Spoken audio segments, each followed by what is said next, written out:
Hey, it's James Wilson-Taylor here for Rock Sound, joined now by Alex from Selfish Links. How are you, sir? Good, dude. How are you? Yeah, good, man. Good. It's good to see you. You've just been playing the acoustic stage here at Slam Dunk when we're doing that. How was that for you? Different kind of show, I guess? Yeah, it was very different. It was very vulnerable. Like, I'm not used to just doing a piano and vocal, so sure. I was a little shy about it, to be honest. But it was good, man. The kids seemed to like it, and cool. we had a good crowd for all 3 shows, so I was really thankful. Yeah, it turned out really well, I think. How was it prepping as well? There's like certain songs like, oh, this one's going to really, really work, or this one's going to work. Like, how was it actually whittling down that acoustic set list?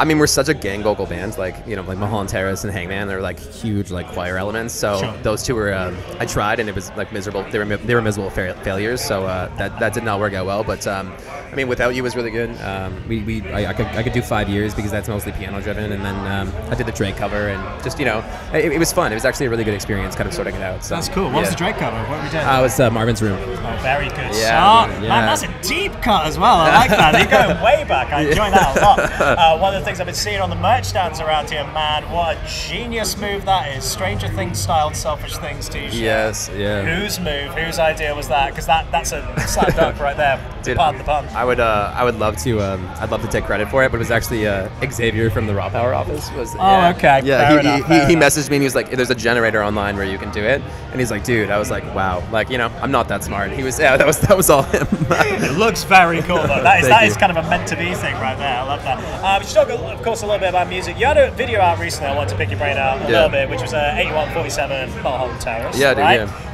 I mean, it's very cool. Blew my mind with how there's some weird elements in there. Talk me through the concept and talk me through the masks and balloons and all this kind of stuff that was popping up left, right, and center. Yeah, I mean, it actually goes back when I was in high school. I had a really bad experience at a house party. All right. And I wasn't like a very social kid. I didn't like to party much. But it was actually 6 months after someone in our school had passed away, and I was quite close with her. So I was going through a really dark period, and I was kind of, I think, in a quasi, like, I don't want to say psychotic, but it seemed I was like looking through everyone's like fakeness, right, and the elements of fakeness. So, you know, there's like animalistic elements to like group identity.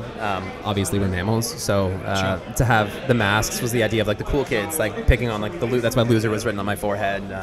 You know, the balloon scene was kind of just like the idea of swimming out of something, but you can't really escape it. So, you know, like when you feel like you're wallowing in your depression, but that depression is like it's everlasting. Like it doesn't seem like it's something that you can get out of. And the actual like the elements of the video with like the GoPro Fusion, it was the new camera we actually had gotten it the month it was released.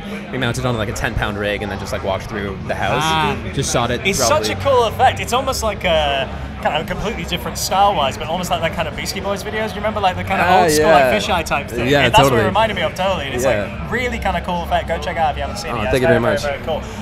We've been asking loads of people about memories of Warped Tour because it's the final one. Yeah. Were you a regular attendee as a kid? I was a regular attendee of Warped Tour. What were your kind of first memories then of going to Warped Tour? First memory of Warped Tour was getting a terrible sunburn, as we all do. Everyone said that. Everyone said that. Terrible sunburn. Katy Perry. It was It was that year. Yeah, okay. Dude. Yeah, I was a youngin. Katy Perry was on that year. I think I saw Protest the Hero as well, which terrified me. And I was a huge fan of Fred Mascherino, who used to be with Taking Back Sunday. Right. And he was on tour that year with The Color Fred, and I really loved that album. And I caught the drumstick and got him to sign it. That was no way. Yeah, it was a big day for me. Yeah. That's a cool first memento for Warped Tour. That's absolutely. Good. So how many times did you end up going as a kid? Do you reckon? You've been a fair few. Probably 8. Oh wow! Yeah, that's a hell of a run. That's good. That's good. Totally. Yeah. Any particular sets then from those other years that stand out for you? Who's the real Warped Tour highlights that you've seen over the years? I would say Paramore 2011. A very popular choice, I gotta Fantastic. say. Yeah, Paramore. August Burns Red.